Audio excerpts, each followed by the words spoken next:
Hello, my name is Darrell Walters. Welcome to the second of a six-part series based on the book Simple, Brief, and Precise: How to Make Your Writing Easily Understood.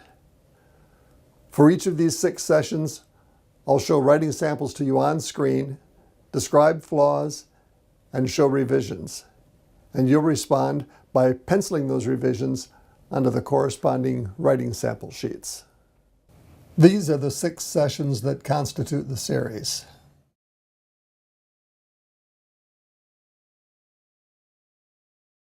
Today's topic is brevity. You should have in front of you now the written material that accompanies the session titled Brevity. These sheets amount to lecture notes that are 90% written for you. All you need to do is revise as we go along, and at the end, you'll have a complete set of notes. And penciling in the revisions will help you take in the writing principles more thoroughly. You'll also want to have with you a copy of the 2020 edition of Simple, Brief, and Precise. It will be helpful for you to have explored the book a bit, or at least looked over the writing principles inside the back cover. William Strunk Jr., about 100 years ago, wrote one of my favorite sentences of all time: omit needless words. That's exactly what you'll need to do to keep your writing lean. You'll also need to be wary of the number of words contained within individual sentences. Take care of these 2 aspects of writing, and you'll soon see a dramatic rise in the effectiveness of your writing. You'll like the result, and I can guarantee that your readers will appreciate it. We'll begin with the problem of needless words, which come in 2 types: filler and redundancy. Let's start with filler. You may remember a time back in about 8th grade when your teacher said, "You have a 5-page paper due Friday." You panicked. 5 pages? How am I going to come up with enough words to fill 5 pages? And you bailed yourself out with a new writing style. If became in the event that. To became for the purpose of. And you got the job done. Here's my 5 pages, teacher. Right? Well, that habit doesn't just disappear. It becomes deeply rooted over time. And until you become conscious of it, we're going to make you conscious of it in some detail right here. Until you become conscious of it, you won't root it out. Let's take a look now at a grammatically perfect sentence. In order to prepare ourselves to supervise employees effectively, we should read the key literature that is published on the topic, we should attend the workshops that are offered by our company, and we should make it a point to talk to the experienced supervisors who are available to us. Now, let's identify the words that are taking up space needlessly.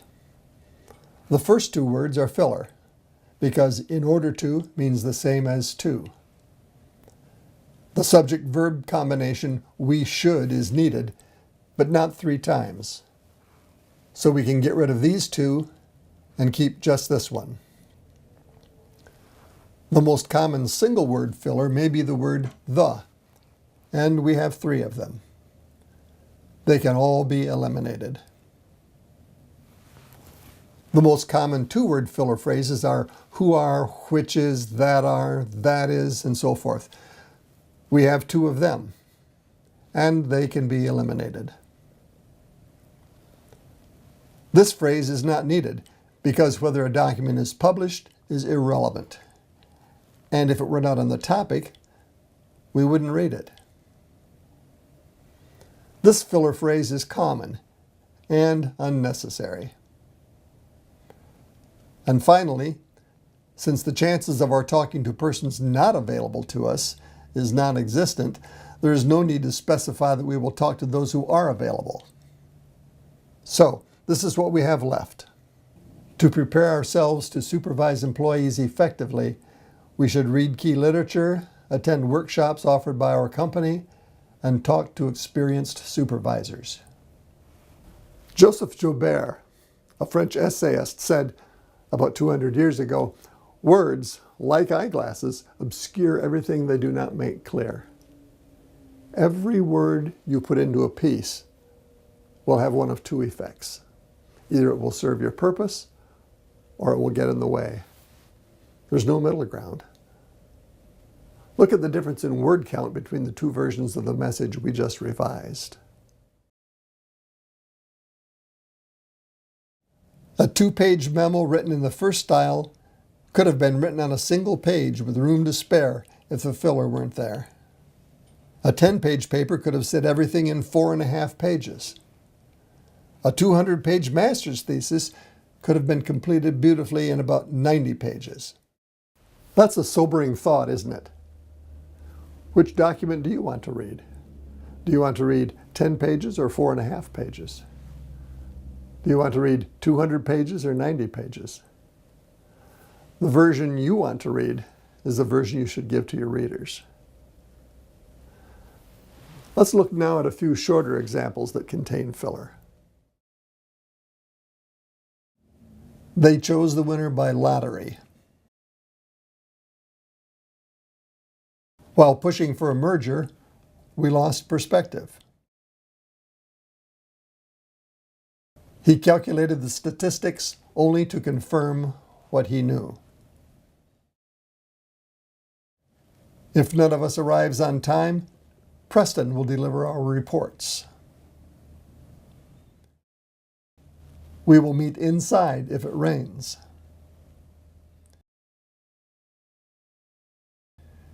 We are reviewing financial statements weekly. By the way, on a weekly basis has several cousins. On a daily basis, on a monthly basis, on an annual basis, on a regular basis, there seems to be an allure of some kind to the word basis. Daily, weekly, or monthly will do just fine. So will annually or regularly. Another kind of filler, something that I call a slow start phrase, increases the number of words in a sentence by taking a roundabout route rather than a direct path. When you begin a sentence or an independent clause with "it is" or "there are," or any number of variations, who is, who are, which is, you'll find yourself on your way to writing a long, indirect sentence. Instead, launch the sentence with the subject and the verb. Think how much easier it is for readers to take in a sentence about marketers needing rather than about it ising and there areing. Notice the number of slow start phrases in this next example, which I took word for word from an announcement posted in a train station. I've changed the names to make it generic. I'll give you half a minute to read it.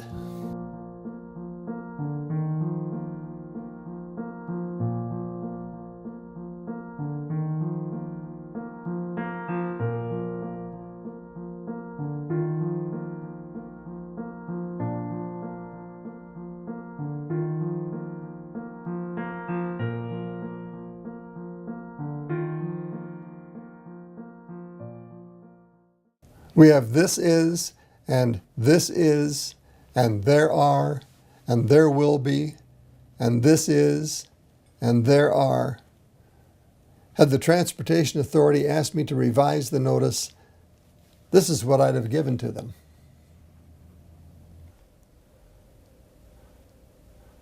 The revision contains all the important information hidden in the original word salad. In addition to eliminating the "this is's" and the "there are's," I left out the parts about having parking bumpers and 50 spaces. Why?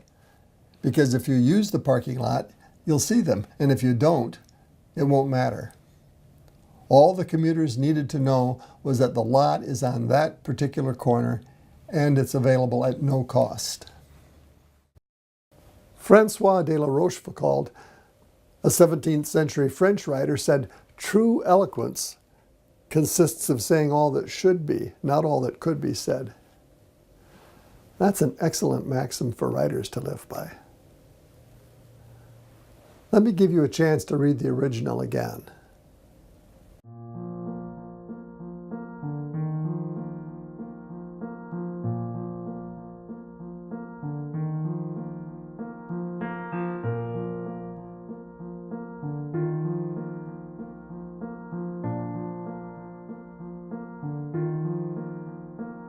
and the revision.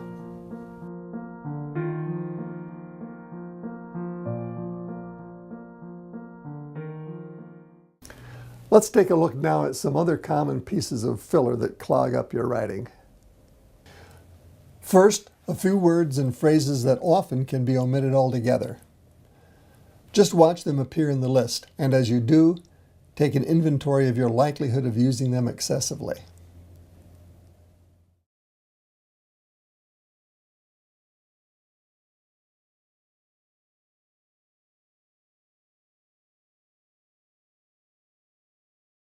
And now, a list of phrases that too often replace a brief word or two. Again, watch the list develop and see what applies to your writing.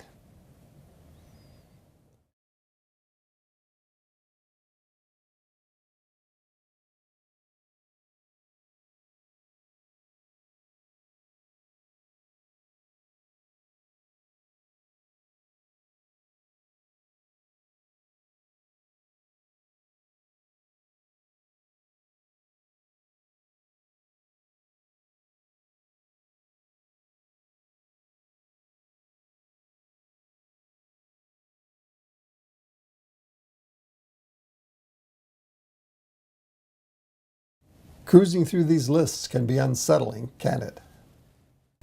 You may want to look over those lists more leisurely. If so, you'll find them and others on page 32 of the textbook. Another impediment to streamlined writing is a string of prepositional phrases. In the event of an error on the page, in the back of the book, to a reader, that kind of sentence feels like driving on this road.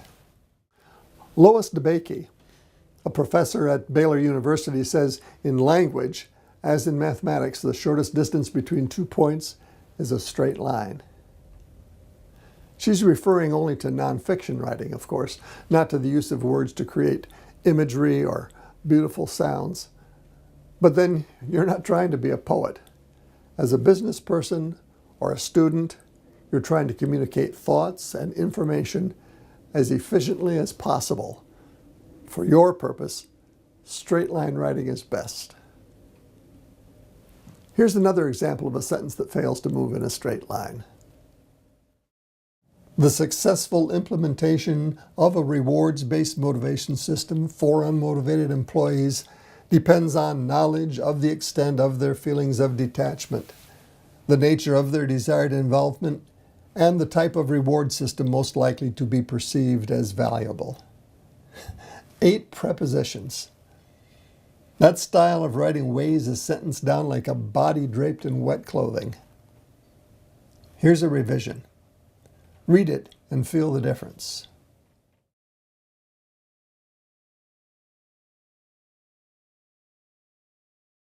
One preposition.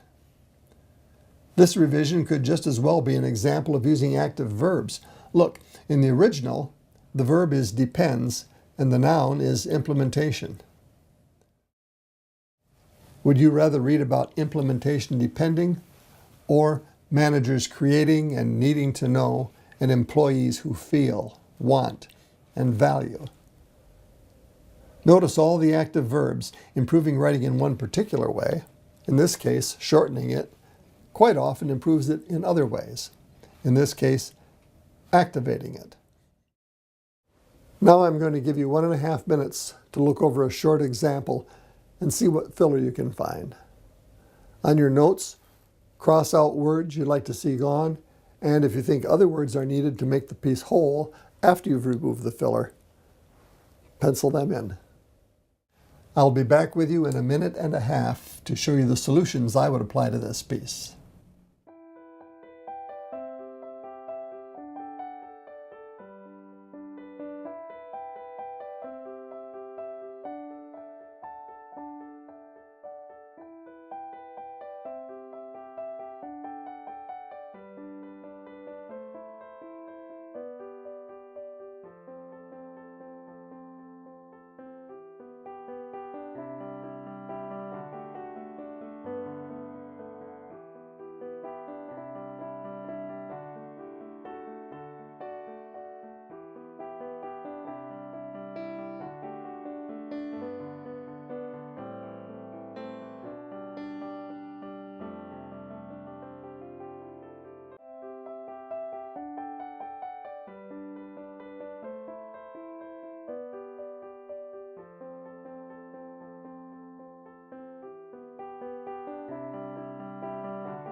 Let's read through it now, and I'll make revisions as we go.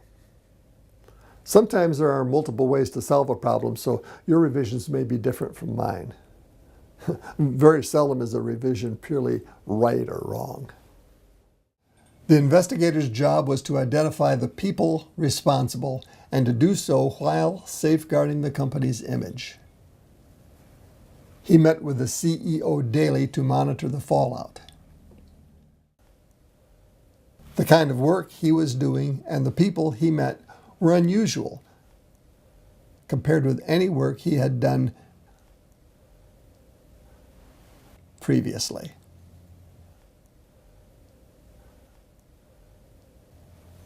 The first week of the investigator's work passed, and he made plans for his second week on the case. This sentence is entirely superfluous. You may find yourself talking to yourself on paper like this when you're struggling to get a new paragraph underway. It's not uncommon. You just need to recognize it so you don't end up with a full sentence of filler. Now, having removed that babbling first sentence, we'll need to adjust the second a bit.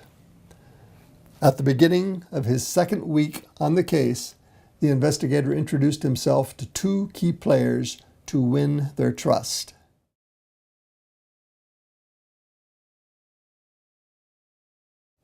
We started with 109 words and removed 35 for a new total of 74.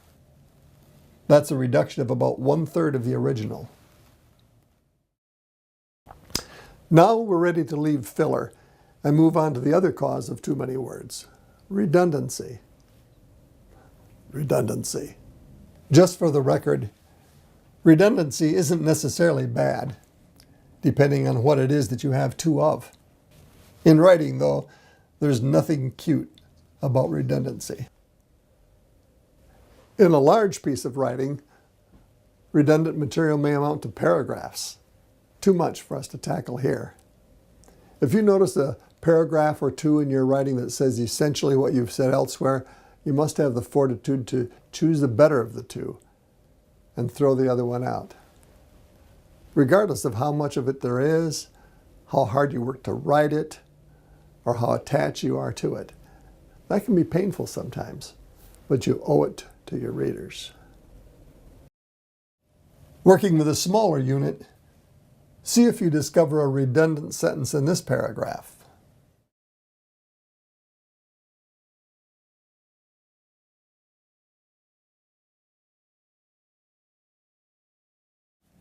You may have noticed that the last sentence is redundant to the first. It has to go. Quite often, redundancy is a matter of repeated words or phrases sprinkled throughout a piece, rather than whole paragraphs or sentences. Let's find the redundancies in this announcement that arrived in my mailbox a while ago. Within a span of about 36 words, shareholders appears twice, fund 3 times, and this date twice. Let's revise it to remove redundancies. At a special meeting on January 21, 2019, shareholders approved changing the fund's investment objective. Period. Then we need to get rid of this so reading the date in the next sentence doesn't become an irritant. Accordingly, as of April 15, 2019, the following information supersedes any contrary information contained in the prospectus. What we have left is this.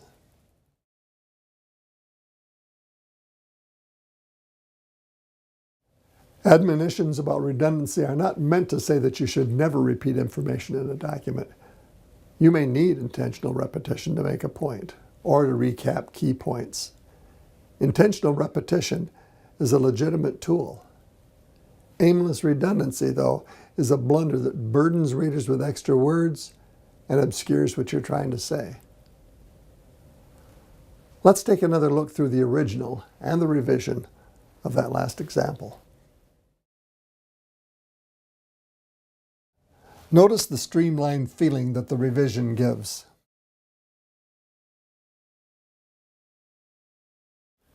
What we generally think of as redundant writing are the kinds of duplicated words, phrases, and sentences we've been talking about. But there's another kind of redundancy. Sometimes we write words redundant to what the reader already knows. For example, let's think about the word accordingly. Its function is simply to tell the reader that the second sentence is an outcome of the first. You might decide that's obvious, and therefore redundant to something that any reasonable reader knows intuitively. In that case, it's just taking up space that it hasn't earned, and you need to get rid of it. Now, let's look at a few other examples of sentences having words that are redundant to what the reader is sure to know. For openers, everyone knows that history happened in the past. That's why it's called history.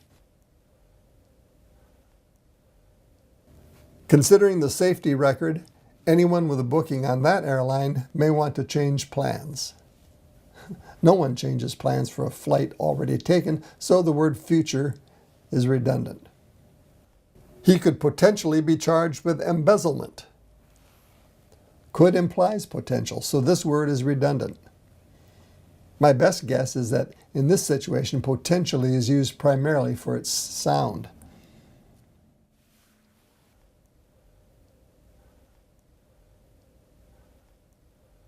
Speaking of using a word for its sound, this word means closeness. So close proximity means close closeness. One who wants to preserve the erudition could simply do this. One who can do without the erudition might do this. And finally, this. By using the internet, they can compare and contrast databases across the various departments. Different is redundant to something everyone knows. Without the word different, no one will take it to mean that the databases being compared and contrasted are the same database. Be careful not to use the words different and separate where the difference or separation are evident. Now I'm going to give you a minute and a half to look over a short example and see what redundancy you can find. On your notes, cross out words you'd like to see gone and pencil in words that you think are needed to make the piece whole after you've removed the redundancy. I'll be back with you in a minute and a half to show you the solutions I'd apply to this piece.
Let's read through it now, and I'll make revisions as we go.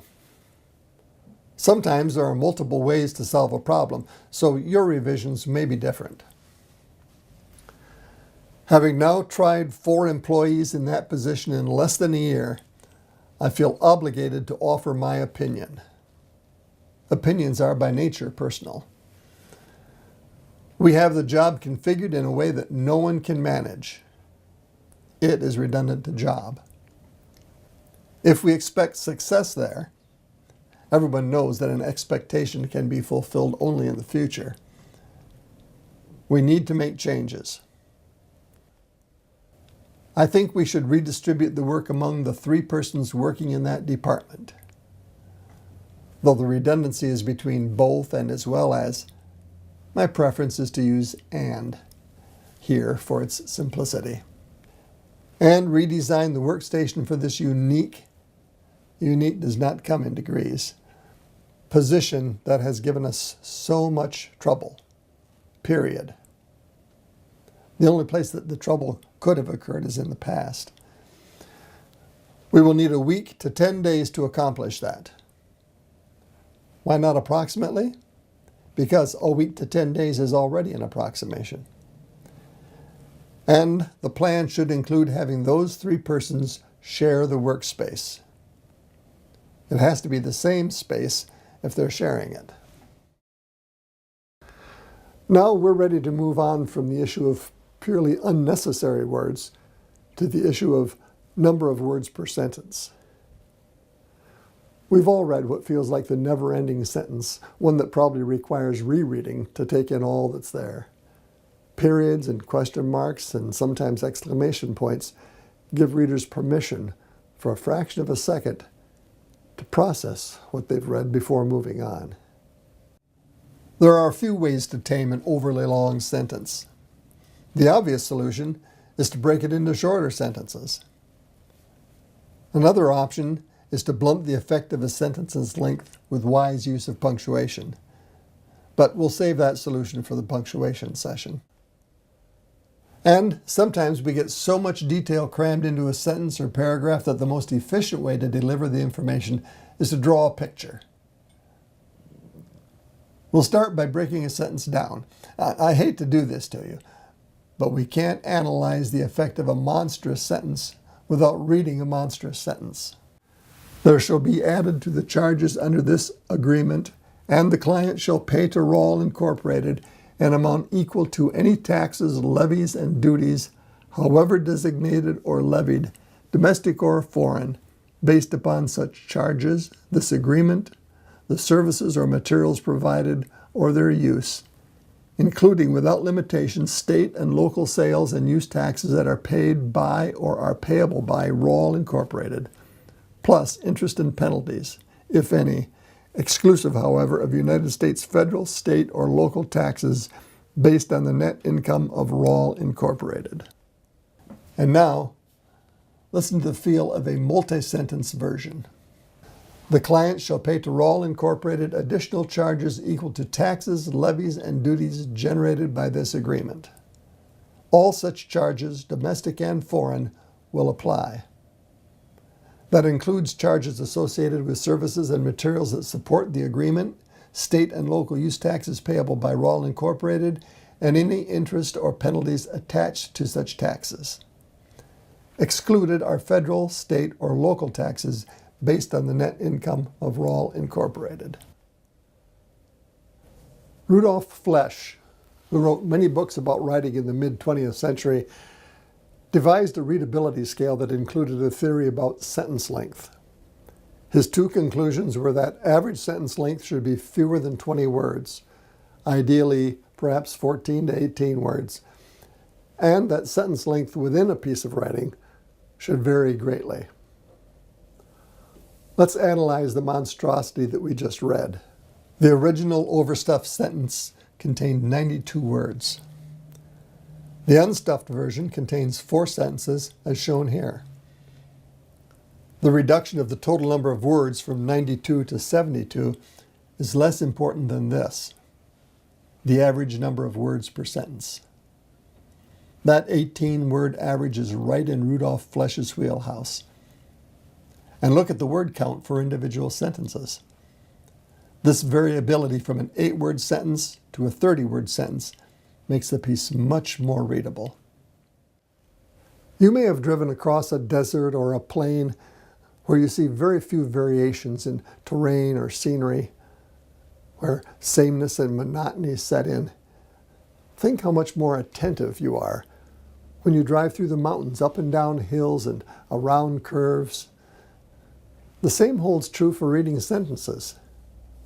Your readers will be more attentive if the sentences you write vary in construction and length, rather than having a dull sameness about them. Be conscious of varying sentence length as you write, and create an occasional 2 or 3 word sentence by design just to keep the reader fresh. Here's the best gift that the revision gives to readers. This 8-word sentence. All such charges, domestic and foreign, will apply. Think of short sentences as gifts to readers. And the shorter the better. The researcher's attempts to recruit an experimental class yielded 24 students who accepted his invitation. Now, listen to the wordiness and stodginess of this last phrase. While 7 students were disinclined to participate. Whereas if we were to do this, we would have a terrific gift for readers. 7 declined. A 2-word sentence. Writing very short sentences is not as easy as it seems. For practice, I once decided to impose a short sentence exercise on myself. I created ridiculous parameters for a short story.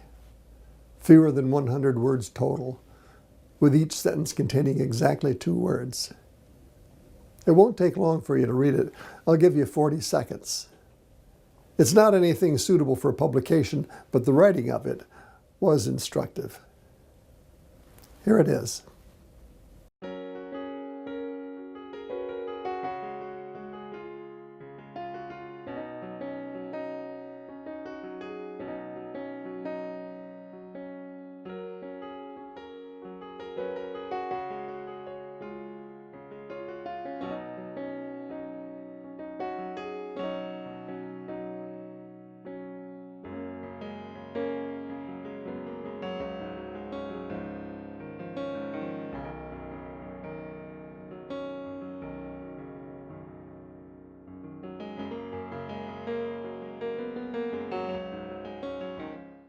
Another exercise you might try is to trim a finished sentence or paragraph by a specific amount, 10% or 20%, or maybe enough to keep it from wrapping onto the next page. Even though the name of the game is simply to shorten, you might find that you improve the writing in ways that you otherwise wouldn't have. I seldom shorten a piece of writing without improving it. Sometimes you'll find a paragraph difficult to read because it's overstuffed with details.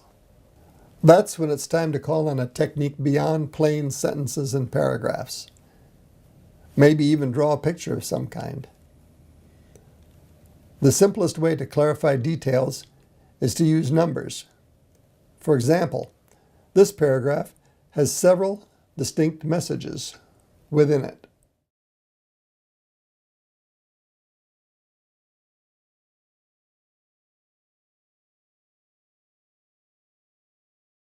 By placing numbers in the seams, you alert readers to when it's time to change train of thought. If you have a lot of small details, you want to use a table. A sentence like this, for example, would be abusive to readers. You don't have to read more than about half of this to know it doesn't work. Give it a try.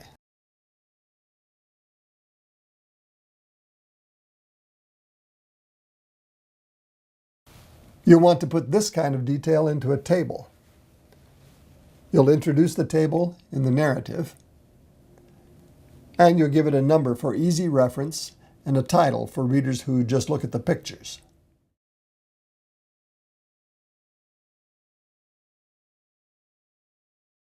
Generally, we think of tables as tools for presenting an array of numbers.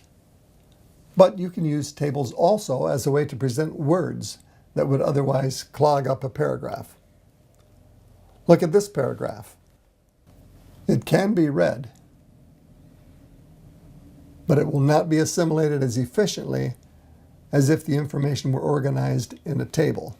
A table may take more page space than a corresponding paragraph, but if we define brevity in terms of how much readers need to read to understand what's written, The table is more brief than the paragraph. Now I'm going to give you a minute and a half to look over a short example and see what you might do about adjusting sentence length. On your notes, cross out words you'd like to see gone and pencil in words that you need. This is not a matter of right and wrong. Many solutions are possible, so the chance of your solution matching mine is probably 0. I'll be back with you in 1.5 minutes to show you the solutions I'd apply to this piece.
Let's read through it now, and I'll make revisions as we go. Keep in mind that the great number of possibilities guarantees that your revision will be different.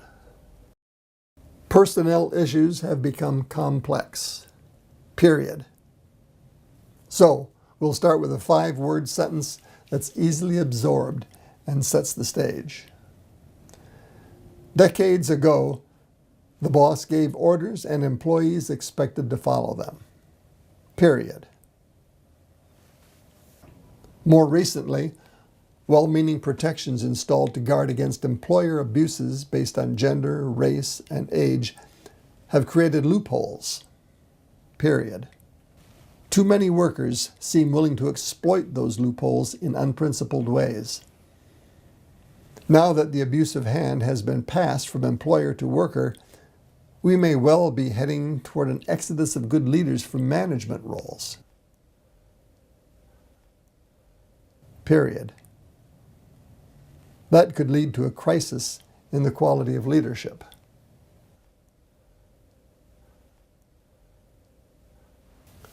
Two sentences of 51 and 34 words respectively have become 6 sentences whose length varies from 5 words to 26 words. Coincidentally, the total number of words is identical. The important difference is in the average sentence length, which was 43 in the original and becomes 14 in the revision. So let's look now at the writing principles from simple, brief, and precise that we've covered here. Then we'll wrap up this session with a few final thoughts. First, Principle 11. Avoid filler. To a writer, the principle of avoiding needless words should become so strong a belief as to almost become a religion. When you cut material from your writing, you should feel downright joyful. When you remove a few words, smile. When you remove whole sentences, rejoice. When you remove paragraphs, throw a party. Sidney Smith, an 18th century clergyman, said, "That writer does most who gives readers the most information and takes from them the least time." Principle 12. Avoid redundancy. What can I say about this? Principle 13. Monitor sentence length. When you see a monster sentence creeping into your writing, don't leave it there for the reader to untangle. It's your job to tame the beast before you pass it on. And principle 14, vary sentence length. When you go fishing, you want everything to be as long as possible. When you write, you want to catch fish that look more like this.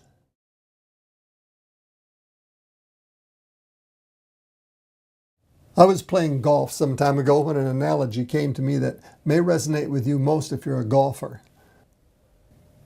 Steady improvement through committed practice leads to using fewer strokes and fewer words. Whether golfing or writing, to just flail away and call the result good enough is easier than developing skill.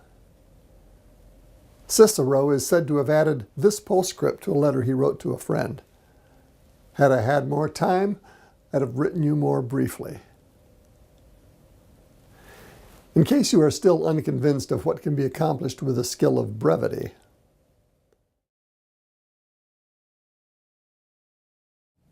take a look at the word count for these documents.